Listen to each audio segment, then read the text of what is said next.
സുഹൃത്തുക്കളെ, ഇറാൻ അടിക്ക് പകരം അടി എന്ന രീതിയിൽ ആക്രമണത്തിന് പകരം ആക്രമണം. കഴിഞ്ഞ ദിവസം സിറിസ്ക എന്നറിയപ്പെടുന്ന അമേരിക്കയുടെ ചരക്ക് കപ്പലിന് നേരെ ഇറാൻ ആക്രമണം നടത്തിയിരിക്കുകയാണ്. ക്രൂസ് മിസൈൽ ഉപയോഗിച്ചാണ് ആക്രമണം നടത്തിയത്. ഇതൊന്നും അമേരിക്കയ്ക്ക് തടയാൻ കഴിഞ്ഞിട്ടില്ല.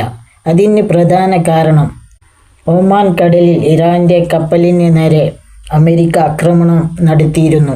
അതിന്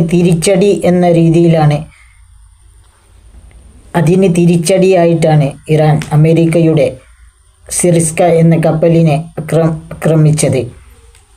അമേരിക്ക ഏത് രീതിയിൽ അടിക്കുന്നു ആ നാണയത്തിൽ തന്നെ അതിന് കൂടുതലായി തിരിച്ച് ഇറാനും ആക്രമിക്കുന്നുണ്ട്. നമുക്ക് അതിനെക്കുറിച്ചുള്ള വീഡിയോ ഒന്ന് വിശദമായി കണ്ടു നോക്കിയാലോ. ഇറാൻ അടിക്ക് പകരം അടി എന്ന രീതിയിൽ ആക്രമണത്തിന് പകരം ആക്രമണം. കഴിഞ്ഞ ദിവസം സിറിസ്ക എന്നറിയപ്പെടുന്ന അമേരിക്കയുടെ ചരക്ക് കപ്പലിന് നേരെ ഇറാൻ ആക്രമണം നടത്തിയിരിക്കുകയാണ്. ക്രൂസ് മിസൈൽ ഉപയോഗിച്ചുകൊണ്ടാണ് കപ്പലിനെ ആക്രമിച്ചിരിക്കുന്നത്. ഇതൊന്നും തടയാൻ അമേരിക്കക്ക് സാധിച്ചിട്ടില്ല. അതിന്റെ പ്രധാനപ്പെട്ട കാരണം ഒമാൻ കടലിൽ ഇറാന്റെ ഒരു കപ്പലിന് നേരെ അമേരിക്ക ആക്രമണം നടത്തി. ഇതിന് പകരമായിരുന്നു ഈ ഇറാന്റെ ഭാഗത്തുള്ള ആക്രമണം. യഥാർത്ഥത്തിൽ ഇറാൻ ഒരു ആക്രമണത്തിന് പകരം അതേ രീതിയിൽ അല്ലെങ്കിൽ അതിലേറെ ശക്തമായ ഒരു തിരിച്ചടി ഇതാണ് ഇപ്പോൾ നൽകിക്കൊണ്ടിരിക്കുന്നത്. കഴിഞ്ഞ ദിവസം കുവൈത്തിലുള്ള അമേരിക്കയുടെ ബേസിന് നേരെ നടത്തിയ ആക്രമണത്തിന്റെ സാറ്റലൈറ്റ് ചിത്രങ്ങൾ ഇപ്പോൾ പുറത്തു വന്നുകൊണ്ടിരിക്കുകയാണ്. ശക്തമായ നാശനഷ്ടങ്ങളാണ് അമേരിക്കക്ക് ഉണ്ടായിരിക്കുന്നത്. അവിടെയാണ് MQ-9 റീപ്പർ തകർന്നിട്ടുണ്ട്. മാത്രമല്ല വലിയ രൂപത്തിലുള്ള നാശനഷ്ടങ്ങൾ ബേസിൽ ഉണ്ടായി എന്നാണ് കണക്കാക്കപ്പെടുന്നത്.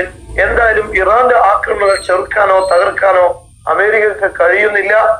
അമേരിക്ക ഒരു ആക്രമണം നടത്തിയാൽ തിരിച്ച് അതിശക്തമായ ആക്രമണം നടത്തുക എന്ന ഒരു തന്ത്രമാണ് ഇപ്പോൾ ഇറാൻ ഉപയോഗിച്ചുകൊണ്ടിരിക്കുന്നത്. ഇതിലൂടെ ഈ ചർച്ചകളിൽ ഇറാന് വലിയ രൂപത്തിൽ സമ്മർദ്ദം ചെലുത്താൻ സാധിക്കുന്നു എന്നാണ്.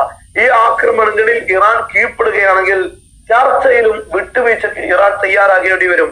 പക്ഷേ ആക്രമണങ്ങളിൽ മേൽക്കൈ നേടുന്നത് കൊണ്ട് തന്നെ ചർച്ചകളിൽ കടുംപിടുത്തത്തിലൂടെ തന്നെ നീങ്ങാൻ ഇറാന് സാധിക്കുന്നു എന്നതാണ് ഇതിലെ പ്രധാനപ്പെട്ട കാര്യം. അതുകൊണ്ടാണ് ഇറാൻ കൃത്യമായി ഒരടിക്ക് തിരിച്ചൊരടി എന്ന രീതിയിൽ നൽകുന്നത്. കാരണം ഞങ്ങൾ ഇവിടെ പരാജയപ്പെട്ടിട്ടില്ല, ഒരു വിട്ടുവീഴ്ചക്കും ഞങ്ങൾ തയ്യാറാകേണ്ട സാഹചര്യമില്ല.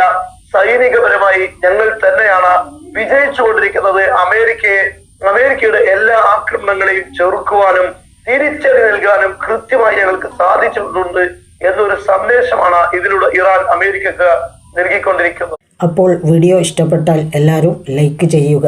സബ്സ്ക്രൈബ് ചെയ്യാതെ കാണുന്നവർ ഉണ്ടെങ്കിൽ സബ്സ്ക്രൈബ് ചെയ്യുക. Thank you.